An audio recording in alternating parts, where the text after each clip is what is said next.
اس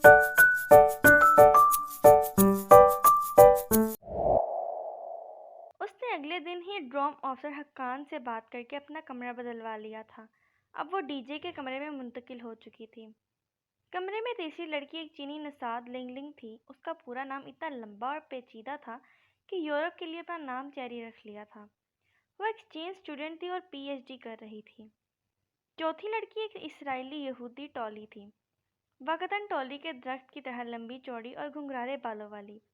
وہ بھی exchange student تھی، اور اس کے ساتھ والے کمرے کے فلسطینی ایکسچینج اسٹوڈنٹس، وہ ہینڈسم لڑکے جس کا ذکر ڈی جے نے پہلے روز کیا تھا، سے گاڑھی چھنتی تھی۔ وہ فلسطینی لڑکے اور وہ اسرائیلی لڑکی ہر جگہ ساتھ ساتھ نظر آتے تھے، کیمپس کی سیڑھیاں ہوں یا ہاسٹل کا کامن روم، وہ چاروں ساتھ ہی ہوتے۔ ان کے پاسپورٹ چیک کراؤ، یا تو یہ اسرائیلی نہیں ہے یا وہ فلسطینی نہیں ہے۔ اتنا اتحاد اور دوستی، توبہ ہے بھائی۔ ڈی جے جب بھی ان کو ساتھ دیکھتی تو دیکھ کر آتی، یوں ہی کرتی رہتی۔ حیا نے ابھی ان لڑکوں کو نہیں دیکھا تھا، نہ ہی اسے شوق تھا۔ تمام ممالک کے ایکسچینج اسٹوڈنٹ پیر تک پہنچ گئے تھے۔ وہاں کسی کو کسی ایکسچینج اسٹوڈنٹ کا نام معلوم نہیں تھا، بس یہ فلسطینی ہے، یہ چائنیز ہے، یہ ناروجین ہے، یہ ڈچ ہے، اور یہ دونوں پاکستانی ہیں۔ ان کو 1 سے 4 مضمون لینے کا اختیار تھا۔ ڈی جے نے 2 لیے جبکہ حیا نے 4 لیے۔ چوتھے ماہ کے اختتام پر امتحان دینے کی پابندی تھی، اور یہ 5 ماہ لازماً ترکی میں گزارنے کی پابندی تھی، چاہے ہاسٹل میں رہو چاہے نہ رہو، چاہے ساری رات باہر گزارو، کوئی پوچھنے والا نہ تھا۔ خوب مزے تھے۔ سبانجی میں کلاس کے اندر لڑکیوں کے اسکارف پہ پابندی تھی۔ تو یہ حال نور کیا کرتی ہوگی؟ حیا نے ڈی جے سے تب پوچھا جب وہ دونوں نماز کے بہانے کلاس میں دکھائی جانے والی ترکی کی تعریفی پریزنٹیشن سے کھسک کر آ گئی تھیں، اور اب پریئر ہال میں بیٹھے چپس کھا رہی تھی۔ وہ کلاس میں اسکارف اتار کر ہی جاتی ہے، ڈی جے چپس کترتے ہوئے بتا رہی تھی۔ وہ دونوں چونکڑی مار کر کارپیٹ پر بیٹھی تھیں۔ ایک طرف الماری میں قرآن و اسلامی کتاب کے نسخے سجے تھے، دوسری طرف بہت سے اسکارف اور اسکرٹس ٹنگے ہوئے تھے۔ جینز والی ترک لڑکیاں اسکرٹ پہن کر نماز پڑھ لیتی، اور پھر بعد میں وہ اسکرٹ وہاں لٹکا کر چلی جاتی۔ استنبول کے ہر زنانہ پریئر ہال میں ایسے اسکارف اور اسکرٹ لٹکے ہوتے تھے۔ مزے کی ہے یہ حال نور بھی، وہ انگلی سے بال پیچھے کرتے ہوئے کہہ رہی تھی۔ اس نے بھی بلو جینز کے اوپر گلابی سویٹر پہن رکھا تھا۔ پاکستان میں طارق فرقان کی ڈانٹ کی ڈر سے وہ جینز نہیں پہن سکتی تھی، لیکن شکر کہ یہاں وہ لوگ نہیں تھے، اور وہ زندگی کو اپنی مرضی سے لطف اندوز ہو کر گزار رہی تھی۔ پرسوں تم اپنی پھپھو کے گھر گئی تھی، کیسا رہا ٹرپ؟ اچھا رہا، پھپھو نے پلاؤ بنایا تھا۔ وہ واقعی اتنا بدمزہ پکوان نہیں ہے جتنا ہم سمجھے تھے، میں تو پہلے ہی کہہ رہی تھی۔ جب پریئر ہال میں بھی خوب بور ہو گئی تو باہر نکل آئی۔ سرد نم ہوا دھیمے لمحے میں بہہ رہی تھی۔ ہری گھاس پر سبانجی کی گول سی عمارت پورے وقار کے ساتھ کھڑی تھی، جیسے ایک گلائی کی شکل میں بنے گھر کو ہیٹ پہنا دی گئی۔ شیشے کے اونچے داخلی دروازوں کے سامنے سیڑھیاں بنی تھیں، سیڑھیوں کے دونوں طرف سبزہ پھیلا تھا۔ وہ دونوں فائلیں تھامے زینے اتر رہی تھی جب ڈی جے نے اس کا شانہ ہلایا۔ یہ جو آخری زینے پہ 3 لڑکے کھڑے ہیں، یہ وہی فلسطینی لڑکے ہیں، دیکھو ٹولی بھی ان کے ساتھ ہے۔ اس نے ہوا سے چہرے پہ آتے بال پیچھے ہٹائے اور دیکھا۔ وہ ہینڈسم اور خوش شکل سے لڑکے سیڑھیوں کے کنارے کھڑے باتوں میں مصروف تھے۔ آؤ ان سے ملتے ہیں۔ مجھے دلچسپی نہیں ہے، تم جاؤ، مجھے ذرا کام ہے۔ وہ کھٹ کھٹ زینے اترتی آگے بڑھ گئی۔ ڈی جے نے اسے نہیں پکارا، وہ ان فلسطینیوں کی جانب چلی گئی، اور وہ یہی چاہتی تھی، ڈی جے سے دوستی اپنی جگہ۔ فی الحال وہ خوب آزادی سے استنبول کو کھوجنا چاہتی تھی، اکیلی اور تنہا۔ تقریباً گھنٹے بھر بعد وہ اپنے کمرے سے خوب تیار ہو کر نکلی اور پتھریلی سڑک پر چلنے لگی۔ اس نے بلو جینز کے اوپر ایک تنگ سٹائلش سا گھٹنوں تک آتا کوٹ پہن رکھا تھا۔ شدید سردی کے باوجود ننگے پاؤں میں 5 انچ اونچی ہیل پہنی تھی۔ ریشمی بال ہوا سے شانوں پہ اڑ رہے تھے اور گہرے کاجل کے ساتھ رس بھری کی طرح سرخ لپسٹک. اسے سرخ لپسٹک ہمیشہ سے پرکشش لگتی تھی اور آج اسے معلوم تھا کہ وہ بہت حسین لگ رہی ہے. بس اسٹاپ آ چکا تھا جب بادل زور سے گرجا. یہ بس اسٹاپ یونیورسٹی کے اندر ہی تھا. سبانجی کی ہیروئن گورسل تھی. گورسل بس سروس. وہ سبانجی کے طلبہ کے لیے ہی چلتی تھی اور انہیں استنبول شہر تک لے جاتی تھی. حالے نے اسے گورسل کا شیڈول رٹوا دیا تھا. جس دن تمہاری گورسل چھوٹی تمہیں حالے نور بہت یاد آئے گی. اسے سختی سے تاکید کرتے ہوئے کہا تھا. گورسل اپنے مقررہ وقت سے ایک لمحے کی تاخیر نہیں کرتی تھی اور اگر آپ چند سیکنڈ بھی تاخیر سے آئے تو گورسل گئی. اب 2 گھنٹے بیٹھ کر اگلی گورسل کا انتظار کریں. جب وہ گورسل میں بیٹھی تو آسمان پر سیاہ بادل اکٹھے ہو رہے تھے. جب گورسل نے باسفورس کا عظیم اور عالیشان پل پار کیا تو موٹی موٹی بوندیں پانی میں گر رہی تھیں اور جب وہ ٹاکسم اسکوائر پر اتری تو استنبول بھیگ رہا تھا. ٹاکسم اسکوائر استنبول کا ایک مرکزی چوک تھا. وہاں عین وسط میں آتا ترک سمیت ترکی تاریخی شخصیات کے مجسمے نصب تھے. مجسمہ آزادی کے ایک طرف ہرا بھرا پارک تھا اور دوسری طرف میٹرو ٹرین کا زیر زمین اسٹیشن. وہ بس سے اتری تو بارش ترا تر برس رہی تھی. موٹے موٹے قطرے اس پر گر رہے تھے. وہ سینے پہ بازو لپیٹے تیز تیز سڑک پار کرنے لگی. گیلی سڑک پر اونچی ہیل سے چلنا دشوار تھا. چند ہی لمحوں میں وہ پوری طرح بھیگ چکی تھی. زیر زمین میٹرو اسٹیشن تک جاتی وہ چوڑی سیڑھیاں سامنے ہی تھیں. وہ تقریباً دوڑ کر سیڑھیوں کے دہانے تک پہنچی ہی تھی کہ چٹاک کی آواز آئی اور وہ لڑکھڑا کر گرتے گرتے بچی. اس کی دائیں سینڈل کی ہیل درمیان سے ٹوٹ گئی تھی. ٹوٹا ہوا 2 انچ کا ٹکڑا بس اٹکا ہوا ساتھ لٹک رہا تھا. اس نے خفت سے ادھر ادھر دیکھا. لوگ مصروف انداز میں چھتریاں تانے گزر رہے تھے. شکر کہ کسی نے دیکھا نہیں تھا. بارش اسی طرح برس رہی تھی. اس کے بال موٹی گیلی لٹوں کی صورت چہرے کے اطراف میں چپک گئے تھے. اس نے کوف سے ٹوٹے جوتے کے ساتھ زینے اترنا چاہا مگر یہ ناممکن تھا. جھنجھلا کر وہ جھکی. دونوں جوتوں کے سٹیپ کھولے, پاؤں میں سے نکالے اور جوتے سٹیپ سے پکڑ کر سیدھی ہوئی. نیچے ٹرین کے پہنچنے کا شور مچ گیا تھا. وہ بھاگتے ہوئے ننگے پاؤں زینے اترنے لگی. میٹرو کا ٹکٹ 1.5 لیرہ کا تھا, چاہے جس بھی اسٹیشن پر اترو. وہ ٹکٹ لے کر جلدی سے ٹرین میں داخل ہوئی تاکہ کسی کو محسوس سے قبل ہی معتبر بن کر جوتے پہن کر بیٹھ جائے. میٹرو میں نشستیں دونوں دیواروں کے ساتھ سیدھی قطار میں تھیں. کھڑے ہونے والے کے لیے اوپر راڈ سے ہینڈل لٹک رہے تھے. وہ ایک ہینڈل کو پکڑے بھیڑ میں سے راستہ بنانے لگی. اس کی نظر کونے کی ایک خالی نشست پر تھی مگر آگے چلتے شخص نے گویا راستہ روک رکھا تھا. جب تک وہ کونے والی نشست پر بیٹھا نہیں وہ آگے نہیں بڑھ سکی. پھر اس کے بیٹھتے ہی وہ دھم سے اس کے برابر کی جگہ پر آ بیٹھی. وہ سیاہ سوٹ میں ملبوس شخص شناسا سا لگا. لمحے بھر کے اس کی سانس رک سا گیا. وہ جہان سکندر احمد, بہت قیمتی اور نفیس سیاہ سوٹ میں ملبوس, جیل سے بال پیچھے کیے, وہ چہرے پہ ڈھیروں سنجیدگی لیے اخبار کھول رہا تھا. بریف کیس اس نے قدموں میں رکھ دیا تھا.